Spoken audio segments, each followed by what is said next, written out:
I'm in the business of giving 51% of the value to the other person. I try to figure out what I think you're gonna do before you realize you're gonna do it.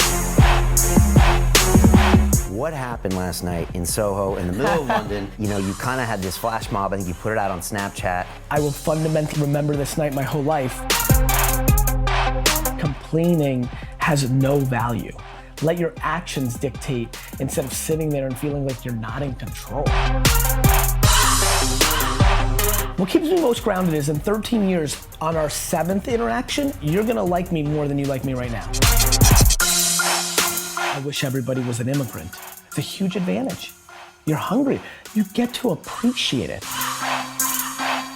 When I was 25 years old, I thought a 40-year-old was finished. I don't even feel like I'm starting. It's what you don't do that screws with you later on. But my dad at 13, 14 taught me that my word was bond, that was the game. That was the way we did it in the old school. That's the way to do it.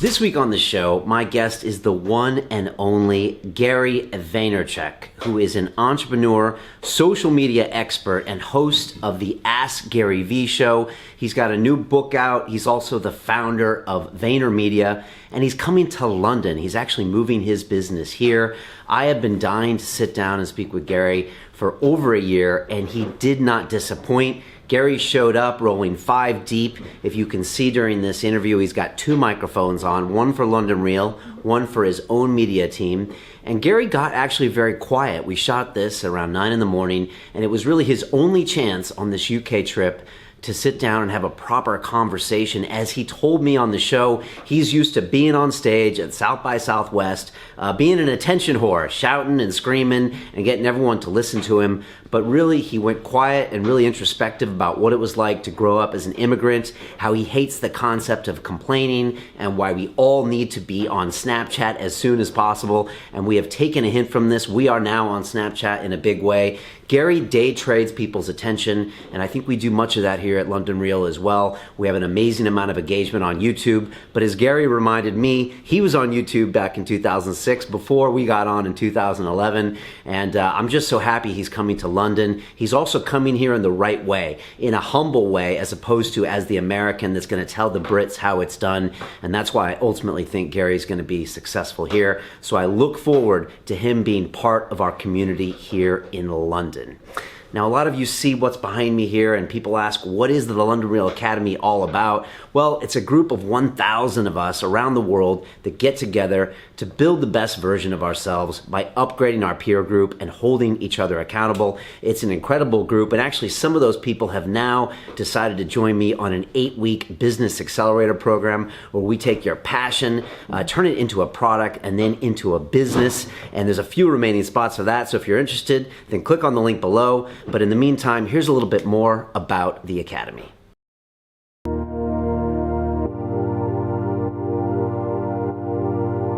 The entrepreneurial journey, it can be a lonely road. I push myself in so many areas, but you know, you can't do it all yourself. The thing about the Academy is, it's like, look, you have the ideas, you have the ability, you have the skill, and you have the sort of ambition for yourself.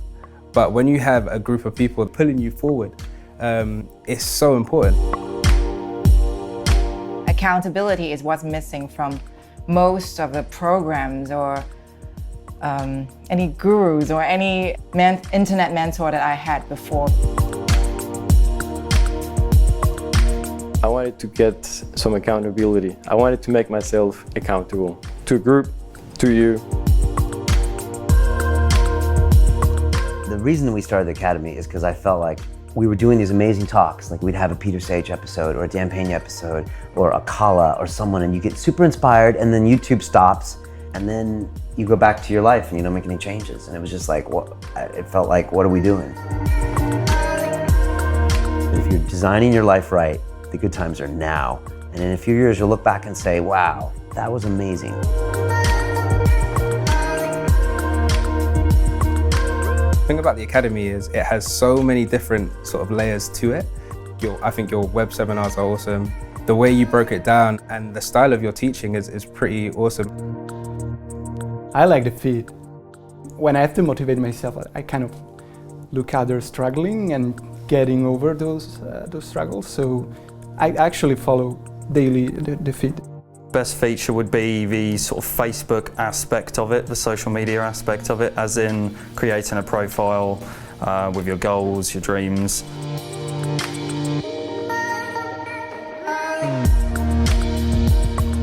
Everyone's on the same vibe, and we may be at different stages in our journeys, but everyone's on the same page at the end of the day. Everyone's really trying to push themselves and building the best you. It really resonates with me.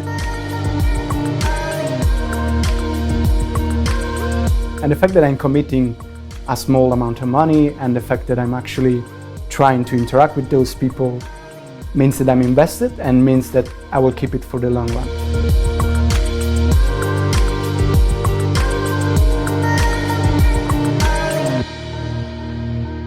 You have to be serious about yourself and what you want to achieve. And if you're serious about yourself, this is going to be such a fantastic platform.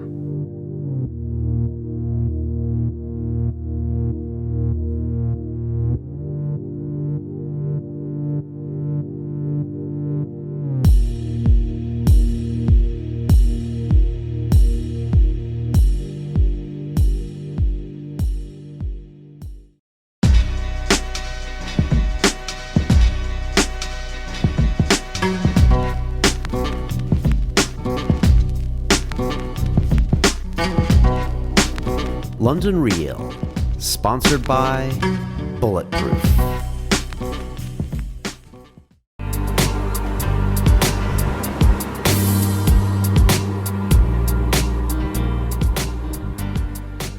This is London Real. I am Brian Rose. My guest today is Gary Vaynerchuk, the entrepreneur, venture capitalist, public speaker, media mogul, and host of the Ask Gary V show. You own VaynerMedia, one of the world's hottest digital agencies, and are opening your first office in London this spring.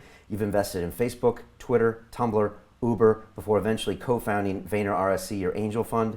Your newest book is called Ask Gary V, One Entrepreneur's Take on Leadership, Social Media, and Self-Awareness. Gary, welcome to London Real. Thanks for having me. Great to have you here. What happened last night in Soho, in the middle of London? I'm watching you on Periscope. You kind of had this flash mob. I think you put it out on Snapchat. Yes. And hundreds of people were there, like on a Tuesday night at 10:30. Last night was something I probably will. It's funny. I told the team, I'm like, I will fundamentally remember this night my whole life. Last night I did something I haven't done in a long time. Early Twitter, 2007, 2008.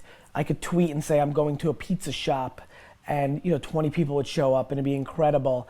Obviously, I'm doing a big book signing event in London today, and I saw a lot of people tweeting and snapping and Instagramming that they were disappointed that they couldn't make it. So I'm like, you know what? Put out on Snapchat. I said, hey, tonight after dinner, I'm gonna go pick some spot.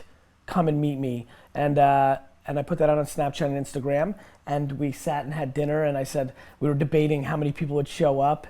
And I was like, man, if 50 people show up, then I feel like my brand is really doing something, like something's happening here. And there was 250, 300 people. It was complete insanity. I'm doing a daily vlog called Daily V, so thank God D-Rock was there. I keep looking over at him. He recorded it. I can't wait to see the footage. And it was super humbling. I mean, it started at 10:30 at night. We were there till 1:30 in the morning. People literally stood there for an hour and a half, 2 hours, 3 hours just to take a selfie or ask a question. I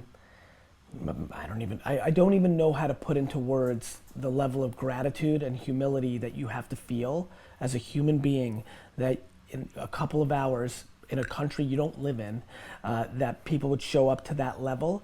It was a super cool night for me, man. Does the vibe here in London feel a little different, with the people asking you slightly different questions than if you're doing that in New York or LA? It's so funny.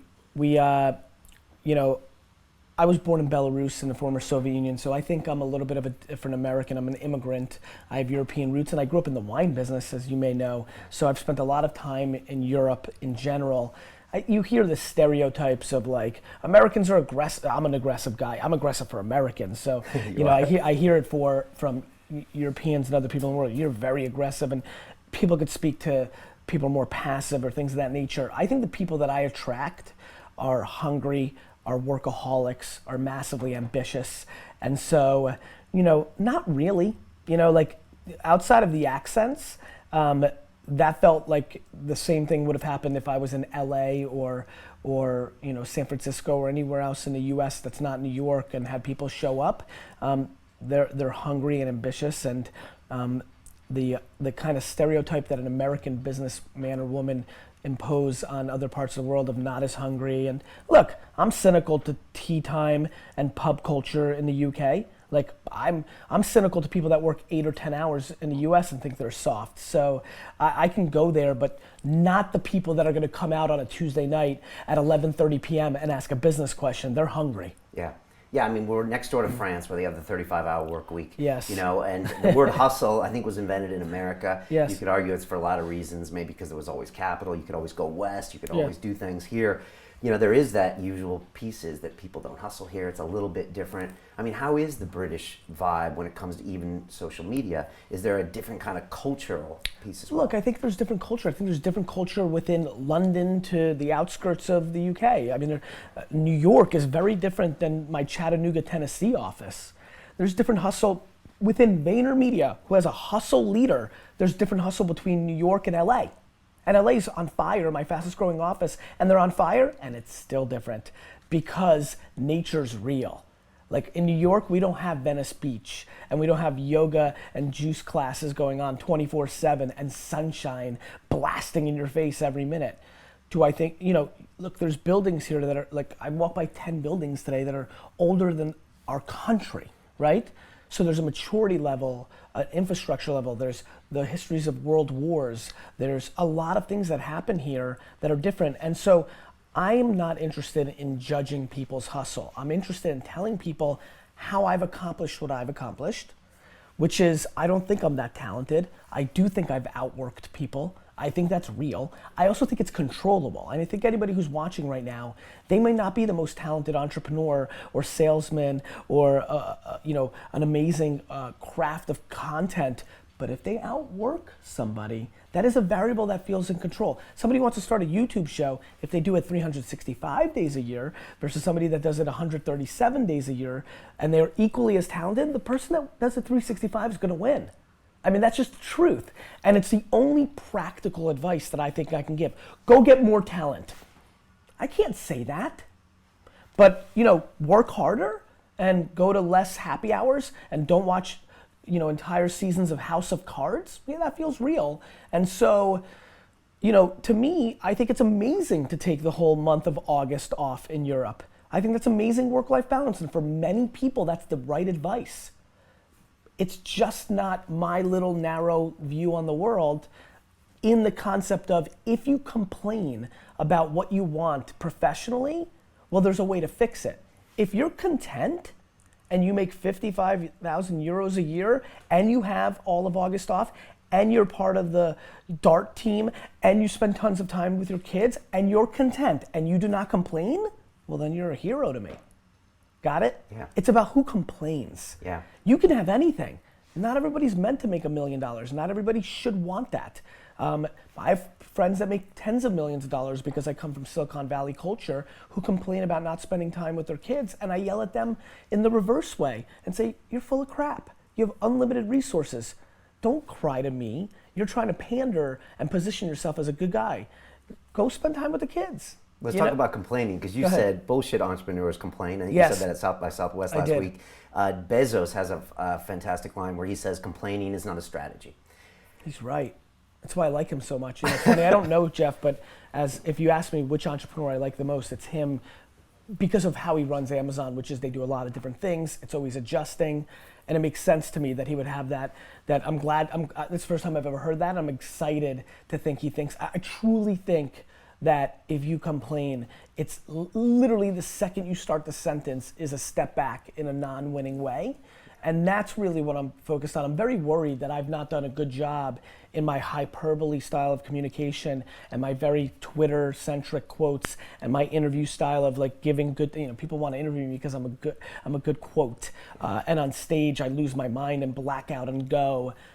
These are the opportunities where I get to clarify, and I'm so appreciative of it when I know I'm sitting with somebody who knows how to interview and it gives me some opportunity to go deep. It's just that. Like, I don't care what you want. You could have anything you want. I don't want to be the entrepreneur's entrepreneur. Hustle is the only way. I'm not looking to impose my lifestyle on anybody. It's just important for people to understand that complaining has no value. And if you complain about not having enough money, work more. If you complain about not having work-life balance, spend more time on vacationing and your family. It's super simple. Let your actions dictate instead of sitting there and feeling like you're not in control. Does that come a bit from being born in Belarus, having a Russian family? Russians aren't known for complaining much, We're not far from Moscow, but they're known for just getting on with it. Also, I'm an immigrant in this country, and I think it gives me an advantage. You were an immigrant in America. Does that kind of go hand in hand? 100%. Okay. I'm writing a book right now. I have 3 or 4 books that I'm writing in my head. That's how I write them. Called "I Wish Everybody Was an Immigrant." It's a huge advantage. You're hungry. You get to appreciate it. Now you're an immigrant in the UK from the US. Different in some ways because the US is such a great, opportunity place. But boy, still different. You get to see the UK London market for what all its value is versus what you had. It's amazing when you go to a different place. Very often, you went there for a reason. Thus, you're looking for the opportunity, right? Yeah. You see the opportunity. Exactly. You see the opportunities here that are different than what you saw in San Diego or any parts of the U.S. That's a little bit different. Most people come from places that don't have as many opportunities, and they can't even begin. I mean, I have not talked to an immigrant that doesn't have some level of disdain and or disrespect for every American they know. Because they just know. They see it for what it is, which is, holy crap, there is 87% of the rest of the world where you'd never have this chance. And probably 0% other place where it's so rewarded. I mean, it's so rewarded.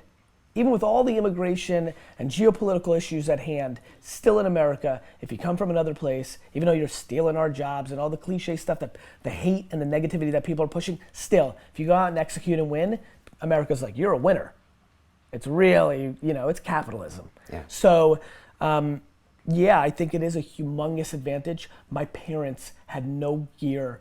My mom and dad had absolutely no tolerance for complaining. They suffocated it.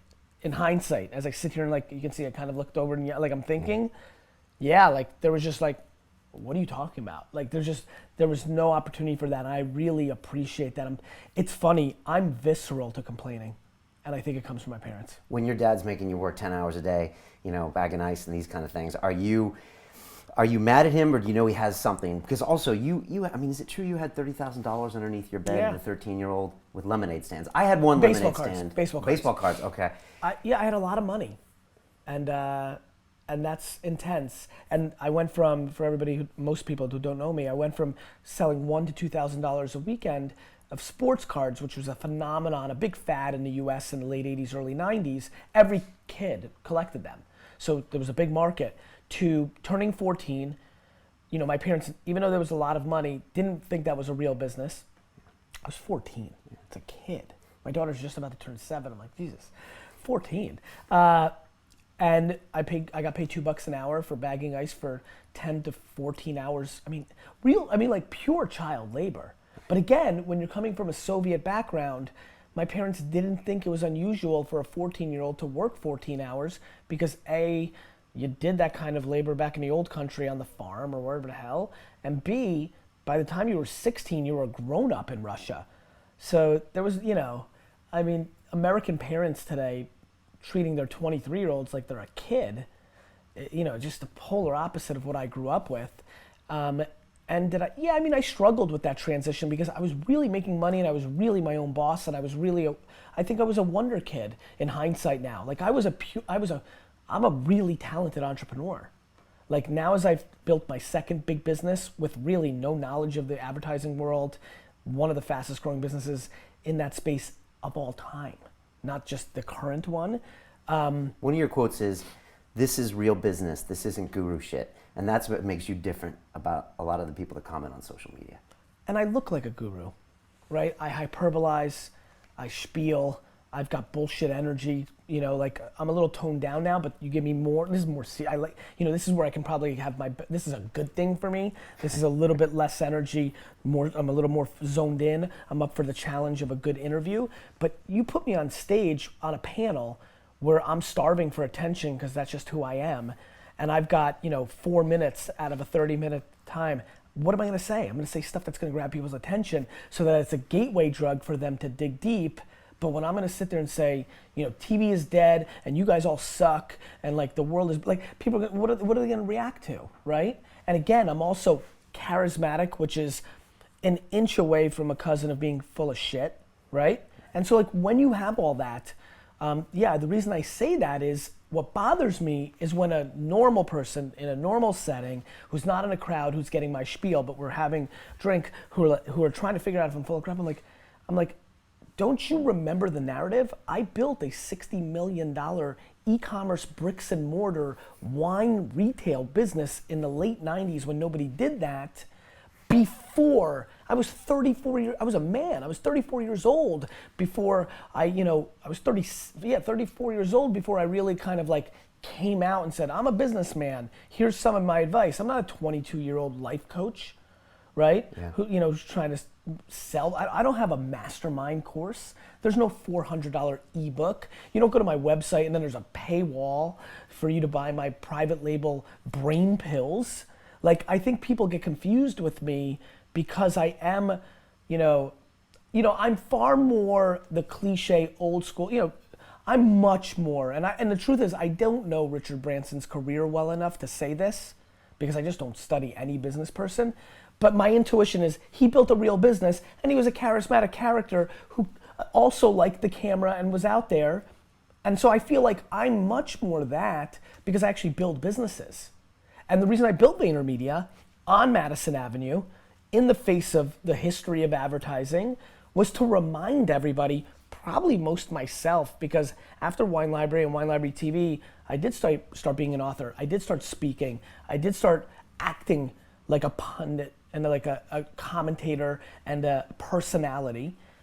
And even though I invested in all those great companies during that time and could have easily put myself as one of the great venture capital like behavior guys, which is a career in itself, I didn't view passive investing as a true worthwhile business expedition. And so I went and built an agency, a black and white business, right in the mouth of all of the people that don't think I'm a real businessman because I love competition and I feed off of people not believing. Why go so big? I mean, 600 plus employees now. You could have eased in, you could have kept it small. It's tricky when you go from that, 50 to 200 employee thing, We went from 30 to 650 people in 48 months.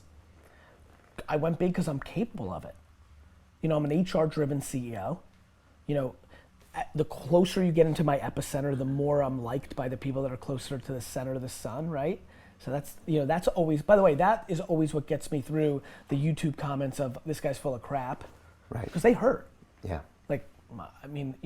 I equally care what everybody thinks while not giving a crap what anybody thinks. It's this very interesting kind of push-pull thing. And that inner circle in your company keeps you...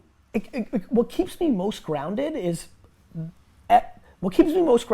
13 years, on our 7th interaction, you're gonna like me more than you like me right now, which only proves the reverse of all the things that aren't good in life. You know how many people are loved by all these people behind the camera right now that I know are full of crap, and sure enough, after 5 and 7 and 9 years, they don't win? I'm the reverse. I come out the gate hard. So 80% like it, actually. I have a good ratio. It's the only way I've been able to survive. But there's absolutely people viscerally that respond the other way of like, oh, what's this guy, work 18 hours a day. How many comments do you think when that's the only quote in my Facebook feed say, this guy's broken, he's gonna wake up one day and not know his kids, and they don't know me. They don't know like my 7 weeks vacation. They don't know my weekends are actually with my kids for real. They don't know that 90% of parents get home at 5 p.m. but then don't really interact. They don't know that it's depth, not width. You could be with somebody for 90 hours. They could be 90 not hardcore, emotional, loved, nourishing in hours. Or you could be somebody for an hour and it's all in, it's forever, right? Yeah. So, you know, when you put yourself out there and you're doing it as well, you have to be prepared for that feedback. It's the cost of entry. It doesn't not mean that you don't take it to heart and things of that nature. And so, I live, what I'm able to get through is those 650 people, they know who I am. Or actually only 150 people in that 650 firm right now really know who I am. And that's what gives me the energy, because it reminds you like, right, the closer people know, the better. And so I live in results. Like the people that know me, it's good. The businesses I built, they're real. I have fundamentally felt a shift in the last 2 years of the level of respect from anybody who's interviewing me to anybody who runs into me. Like this business meant something. It's like, wait a minute, this is his second rodeo. In 5 years he built a $3 to $60 million wine business. Now in 5 years he built a $3 to $100 million advertising agency. Okay, this guy's a businessman. And so that's been fun for me because I'm gonna do that a bunch more times. And so at 55, when I sit with you, now there's gonna be no debate. We're gonna be on to different conversations. Right. You know what I mean? Yeah. I'm still in that middle zone. You said with your employees, you want them to work for you the rest of your life. Yes. Which is fascinating because, market supply and demand and entrepreneurs, people think, oh, you do this, you do that. People spend 2 years at Google and move on. Why do you want to keep people so close or potentially keep them there? Selfishly, I think continuity creates incredible teams. I'm a sports guy. I'm always fascinated by American football, something I love. An offensive line, I'm sure in football here in Europe, like a team that's, actually right now in the English Premier League, right? Some team that came up is like leading or about to win. Yeah, you're commenting on football now. I love it. Yeah, well, listen, now that I'm going to be here every 6 weeks, I actually am. Is that it? Yeah, I'm going to be here quite a bit. We're opening up VaynerMedia London April 1st. I want to hear about that. And so I've been very affected by the last 3 World Cups. I respect European sports fans more than American sport fans because I, in America, want to fight. I get sports muscles. I want to fight Patriot fans. I want to fight them. And I think it's right to do that. And I think that happens more here than it does in America. And so I always feel that I should have ended up in the UK and been a football fan. I would have been much more in my place than I am in America. Where they separate the fans here. My fellow Jet fans actually cynically look, they think I'm a bad guy. That's the one place I'm a bad guy in the stadium. I'm bad. Okay. And so I'm excited. I'm going to pick a Premier League. I'm going to pick a team. Okay. And it's going to be a very interesting journey. My prerequisites are they can't have won in the last 25 years. Ooh, okay. Yeah. So I don't want any of this Arsenal, Chelsea. I don't want any team that I've heard of. That's Manchester franchised. United. Arsenal, Liverpool. I can't go for any of those teams. It needs to be some stuff I've never heard of before that are probably relegated right now and haven't won in 37 years or never. So I'm looking forward to picking my team. Why come to London now, and what kind of opportunities do you see here, as much as you can tell us? And is that just eventual? Was it always going to happen in your international growth? I don't know. It's funny. I was saying this to the guys the other day. I know that I'm going to buy the New York Jets, and that's going to cost me $10 billion. I know. I may not be able to pull it off because the owner has to die. I have to be financially ready.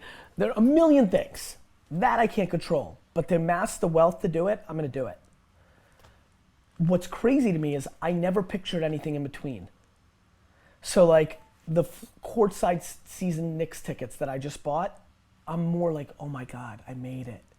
The taking a private plane to a business meeting, I'm like, oh my God. Oh my God, I run an international company. I'm so humbled and blown away that I run an international company. Opening up London is freaking me out of pride. So I don't know, I didn't really think about that. The reason now is we're ready. When you have Anheuser-Busch InBev, when you have GE, when you have PepsiCo as your clients, they're global. Yeah. And we're doing great work and they want it.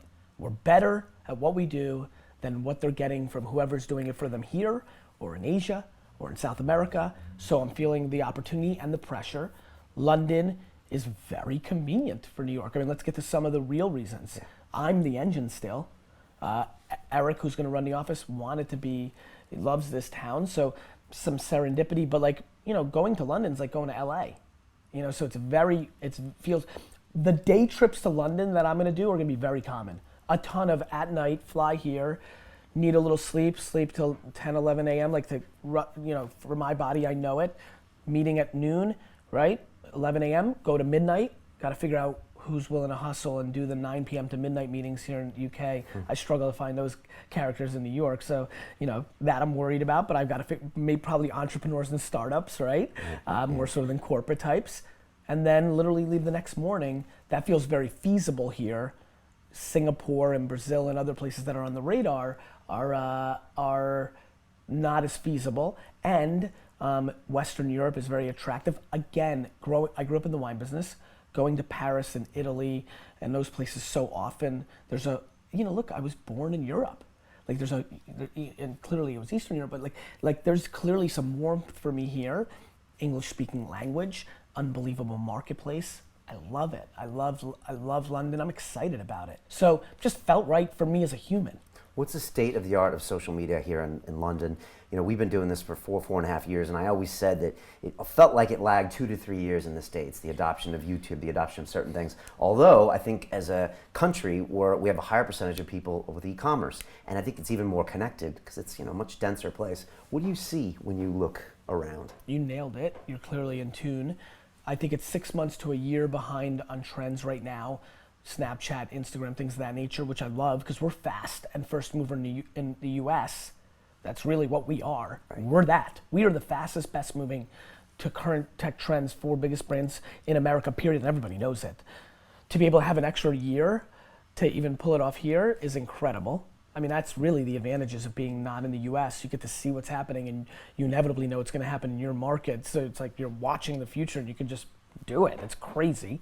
And then number 2, there is things that are ahead. There is more penetration. There are more 35 to 50-year-olds that are really sellable in a Facebook environment by percentage in the UK than there are in the US. And mobile culture and omni-channel and e-com is way ahead of it here.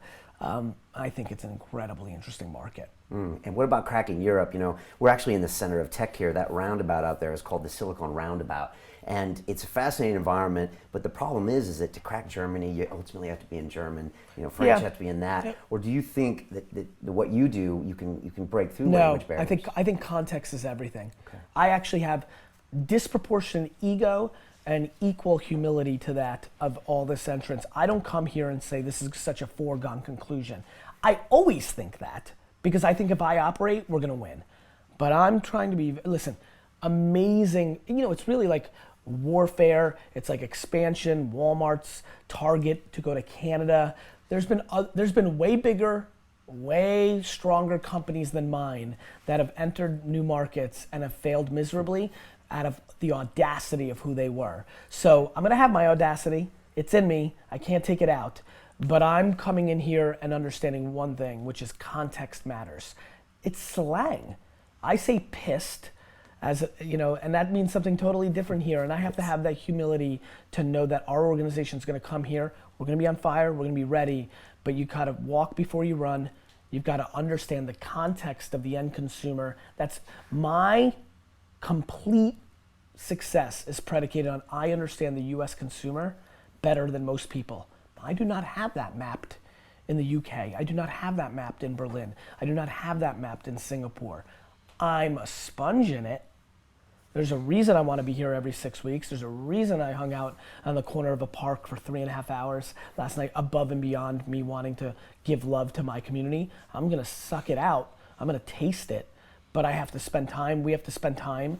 And so that's the plan. Yeah, I think you spending time here is crucial, and it is nuanced. I've been here for 14 years, but sometimes I think like an American, and I'm like, you say what you're all about, but it is nuanced here. I'm not worried about the thing that is on everybody's mind who's watching right now, which is I'm not worried about the cliche, I'm gonna be too American for the market.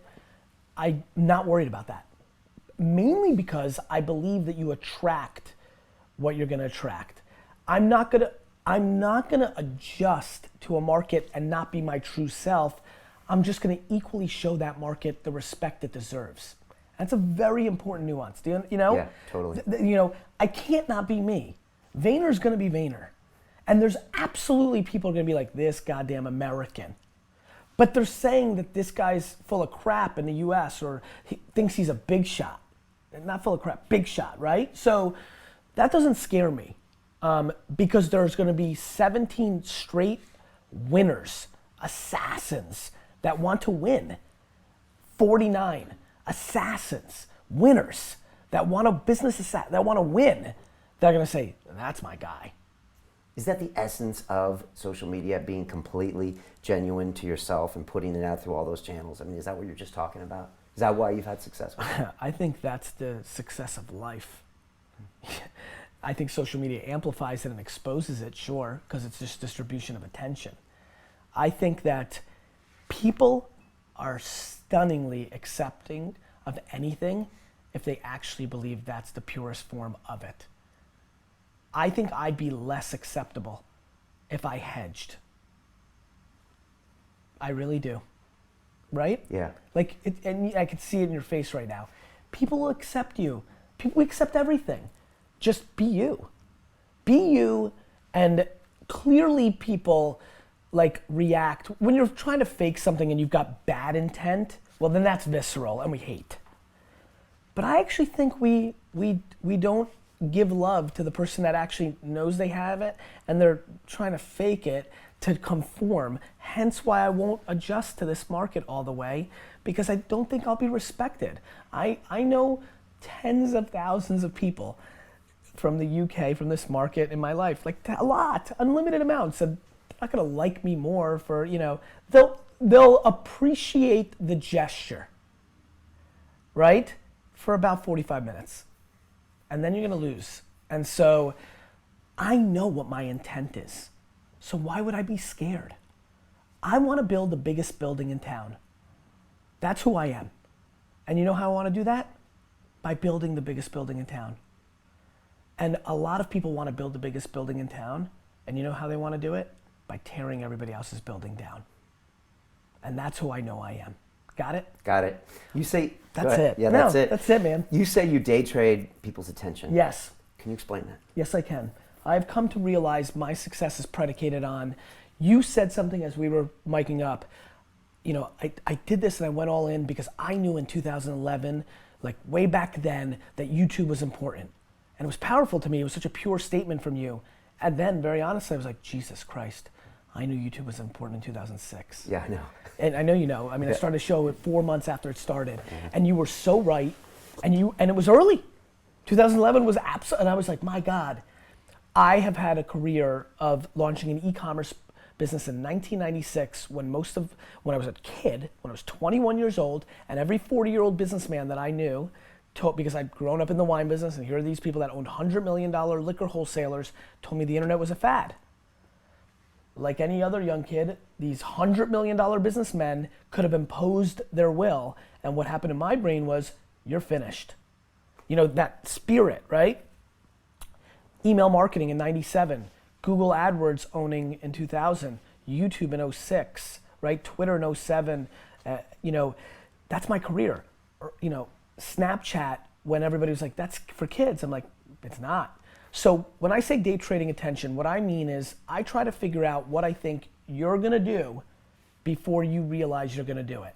I know 45-year-olds in the suburbs of London are gonna be on Snapchat in 18 months, and they don't think that.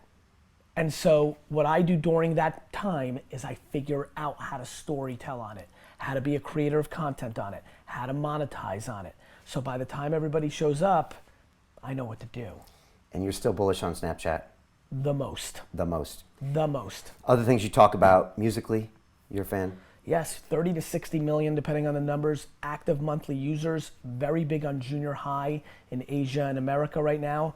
How can't you be? There's something brewing. Now, could it become Yik Yak?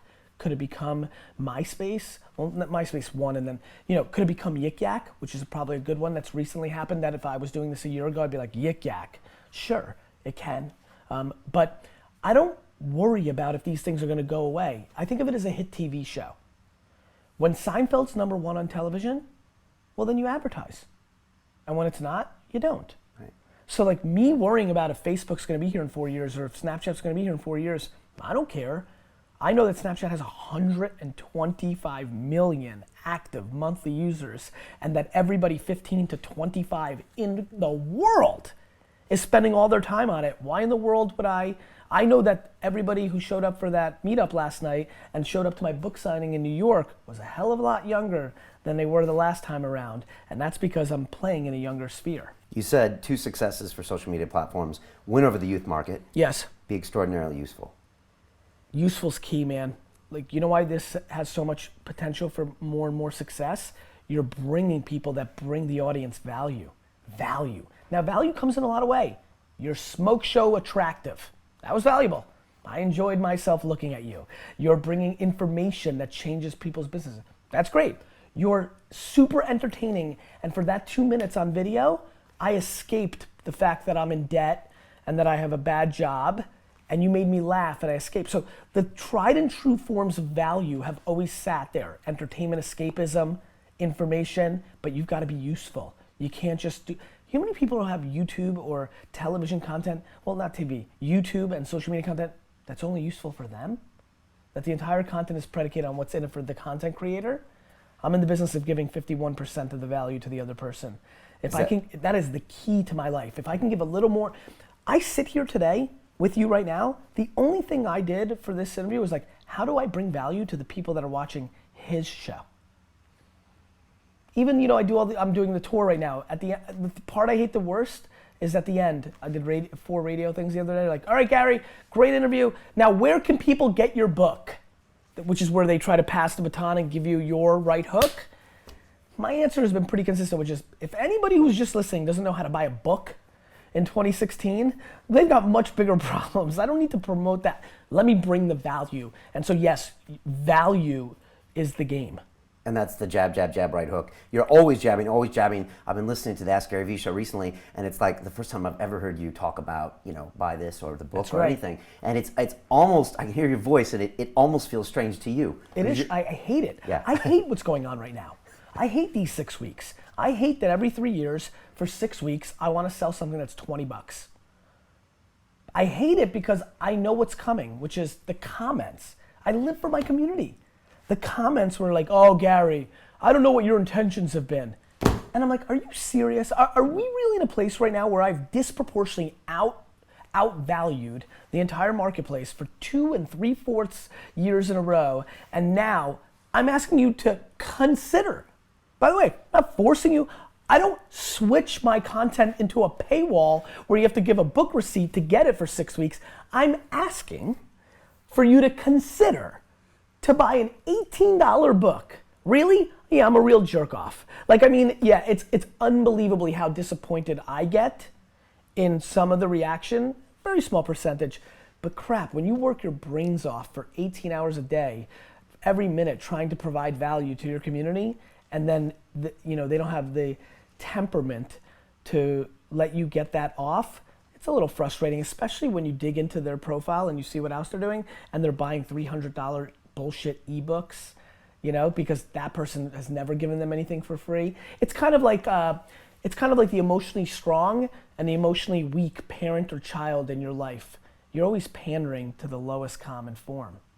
You're taken for granted, you know? Yeah. And I've started changing my behavior. I used to only engage with negative comments to win them over. And I realized, wait a minute, I'm pandering to the bottom. And I've started commenting and engaging with people that give me love way more. And it's been a very healthy shift for me. Why write a book now? You don't need the money. Is it important to publish? It's important to publish because so many people read books. Yeah. Like when you day trade attention, that doesn't mean that you're a technologist. Got it? When you day trade attention, you don't make a judgment if that's happening in an iPad or if that's happening on a radio station. You're just looking at it. And there's an unbelievable amount of people that read books. And there's an unbelievable amount of people who don't have the time to watch all 200 episodes of 20-minute Ask Gary Vee shows, right? Right. And there's why did I sit in a booth for 20 hours and read my audiobook? Because there's a lot of people who learn that way. So when you have the ego or the wants and needs to educate the world, to be heard, you don't get to pick I don't have the audacity to pick my form. I try to do it in any form that I think people will consume it in. And so books are important. Future of YouTube, Instagram, Twitter. Just want to get your call on it first. I'm very bullish on the first two. I'm very concerned about Twitter because it's my heart. Yeah. Because it's the place you were championing it way back in the day. Champion it. It's probably singly most responsible for what I'm doing sitting with you right now. It was the platform that I won on. It's like being an actor. It's like Harrison Ford and the way he feels about Star Wars. He has to love it more. It was the role that changed his career. Twitter was the role that changed my career, but it's losing attention because it has a fire hose problem. You followed everybody, they're talking 8,000 times a day, and you've tuned it out, just like they've all tuned it out. And so if I just did Twitter for my meetup last night, I would have 17 people there. And that's the bottom line. There's nothing else to talk about. And so YouTube's going absolutely nowhere, though Snapchat and Facebook are real video competitors that they did not have a couple years ago. So I think the early stages of YouTube being vulnerable are in place. I still think they've got a good 5 to 10 years clear sailing. Instagram is the current #1 social network in the world. Snapchat's emerging, Facebook's the incumbent, but Instagram is right now. If you look at that sweet spot of 18 to 55, if you ask for what's the one place that has the attention completely across the board and has the attention, I would argue that Instagram's the #1 social network in the world right now, and I think has a good 3 to 5 years of clear sailing that I can see in front of it, so I'm bullish on those two platforms. Yeah, it's powerful. 360-degree YouTube and virtual reality, something you're thinking about right now? Quite a bit. Going to be a big game changer?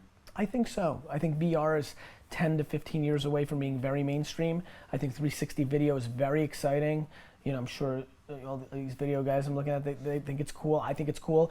You could watch this interview a bunch of different ways. We're doing it this way, 360 video. They could have seen your reaction, right? Like, you're talking, it's context.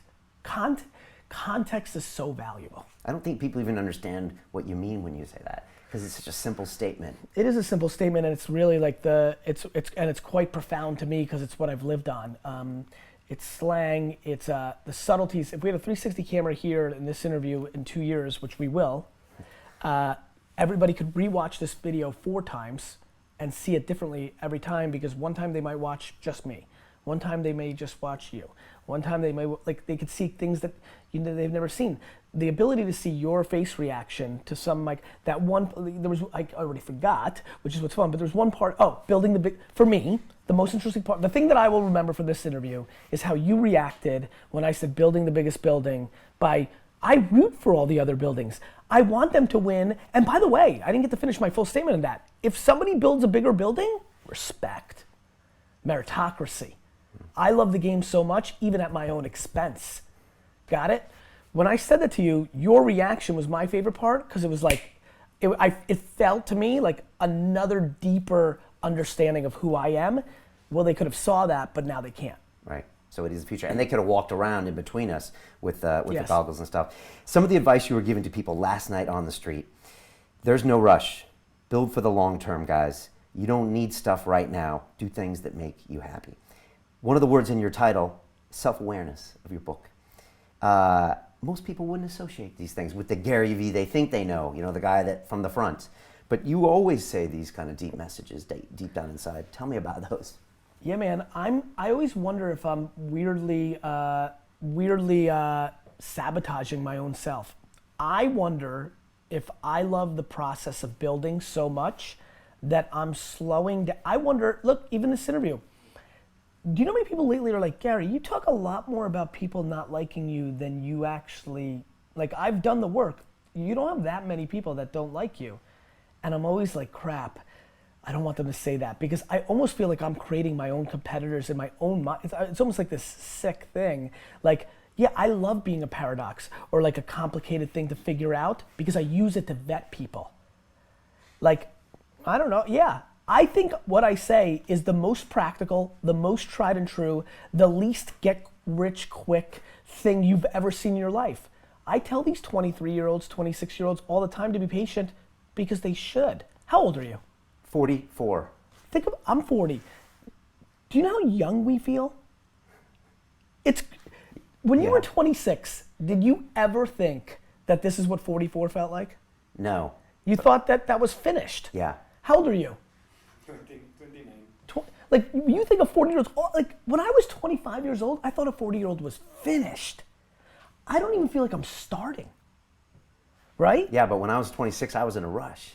I understand. And all of those guys and girls on the streets last night, when you say that to them, like their face kind of goes blank because all the stuff they watch, MTV, music videos, it's all about the bling now and the this now and the this now. You know, and MTV's tamed. You start following people on Instagram and it's a disaster. They're all pushing like, you know, it's all about champagne and private planes and you can get it too and just sign up for my course. Like, and everybody's falling for it. So I'm coming out and first of all, I want to be historically correct. Nobody in 100 years is going to watch that video and say that I was full of crap. I like that. Right? Number two, I want my legend to grow. I'm always fascinated by politicians and world figures. Like Winston Churchill, his brain continues to grow. Yeah. Right? I want that. When I'm dead, I want to be in the ground at peace knowing my legend's growing. Like I want that. I want that in the business world. And so I'm giving real advice, and real advice looks like this. When you're 19 and you can spend 7 full years learning your craft, meeting people that are mentors, being patient, and you wake up and you're 26 years old, you have your entire life in front of you and you've done great foundational work to go on and then be successful. And you told people last night, it's not about money. You were like, what do you want to do? You want to change the world? Okay, then go do that. That was an interesting moment with those two girls. Yeah. Like, what do you want? Because if you want, like, they're like, we want to help people. I'm like, you don't need any money really to help people. Like, look, I mean, I live in an apartment now. It's crazy to me that I don't need a big house. You know, you grow up, you're like, you know, like, you don't need a lot of room. With less room, you don't need less stuff. I don't need 5 70-inch TV screens. I don't need a watch. I don't even wear a watch. I don't need a cool watch. I don't need a boat. Like, I need the game. I know myself. I need the game, and that's how I act. Other people want, you know, things that they don't really need, things that aren't gonna make them happy. They're not fulfilled inside. And so I'm trying to always challenge people to get to their true self, because once you understand yourself, D-Rock loves to tell stories in video form.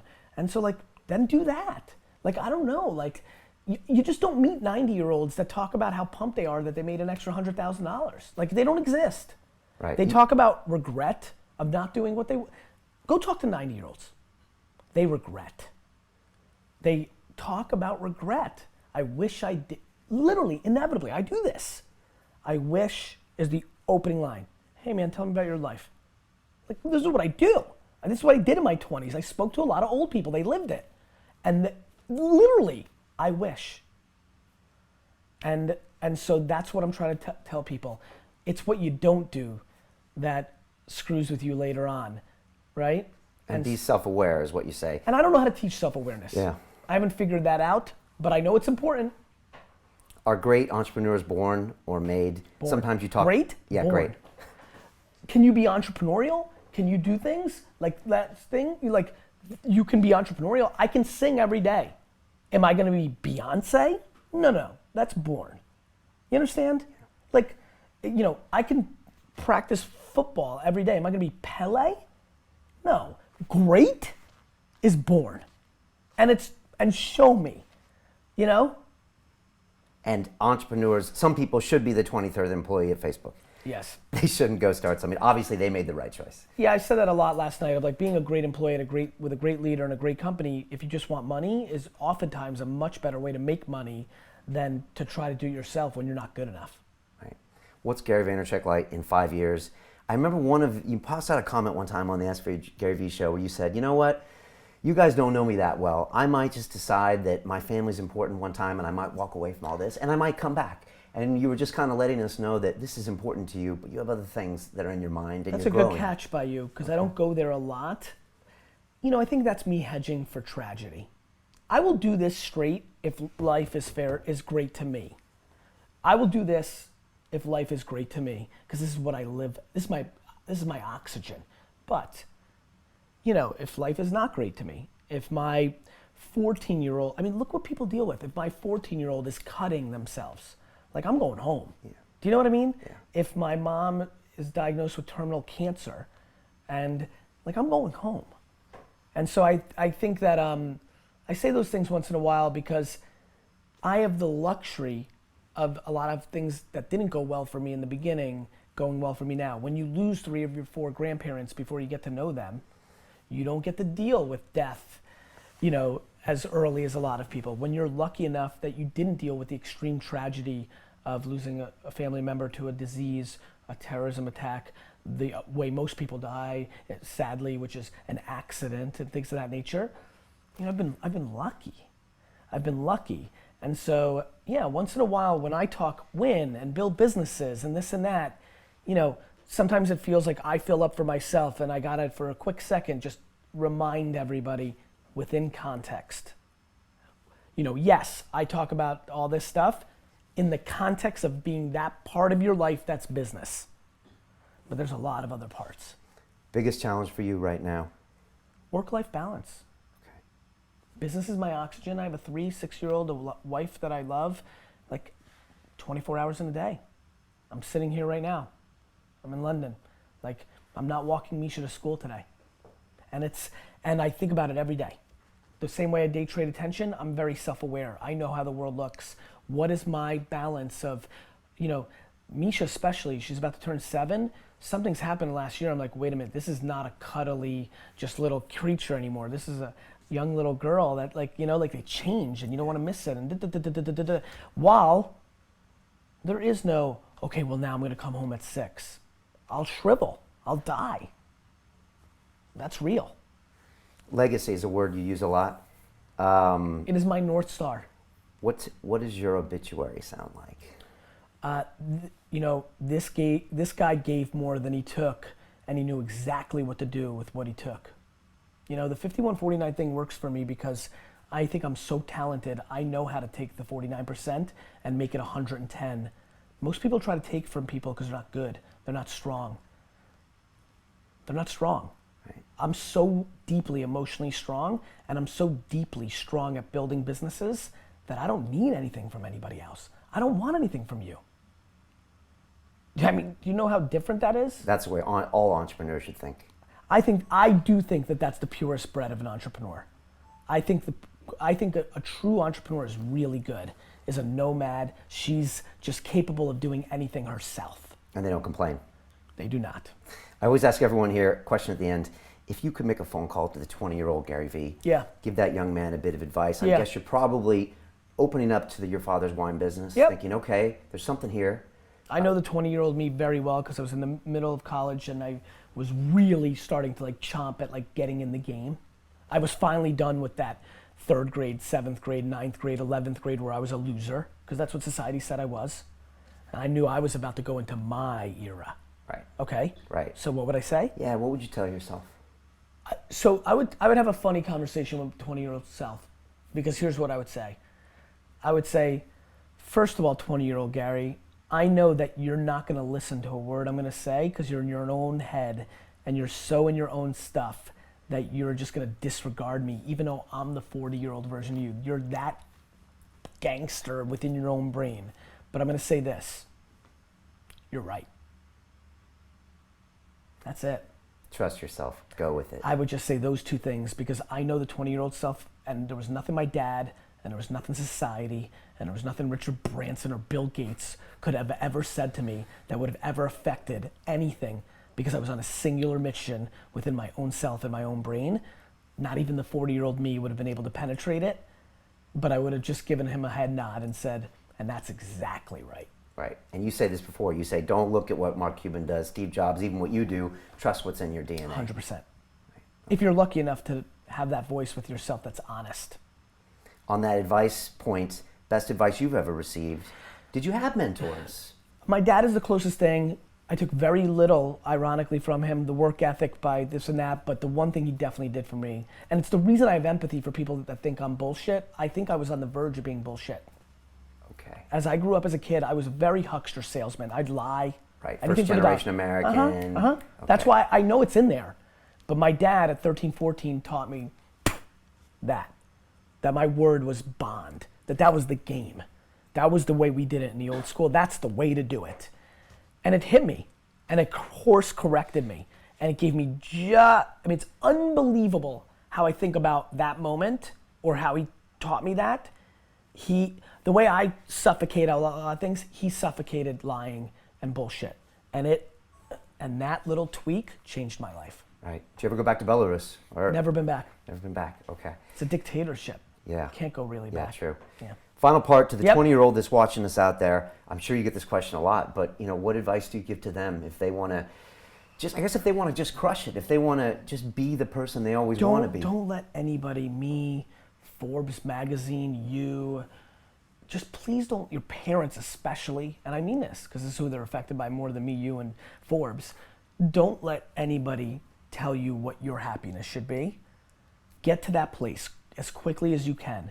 Don't be embarrassed. All your siblings are millionaires, but you want to go cure a disease in the Amazon River, right? All your parents are liberals, and you want to go make $1 trillion. You need to figure out what makes you tick, and then all your behavior should go in that direction, and you've got to be patient. If you're young, time is your advantage over us. Use it. It's your advantage. No matter who you are, if you're young, time is your advantage. Use it. Play the long game. The long game. Gary, welcome to London. It's nice to have VaynerMedia here. Thank you. I think you're going to do great things. It's going to be fun to watch. If we can help, let us know. Thank you. The book is Ask Gary V, One Yes. Entrepreneur's Take on Leadership, Social Media, and Self-Awareness. Yes. And that's all I got to say. Thanks for your time. Thank you, brother. All right, appreciate it.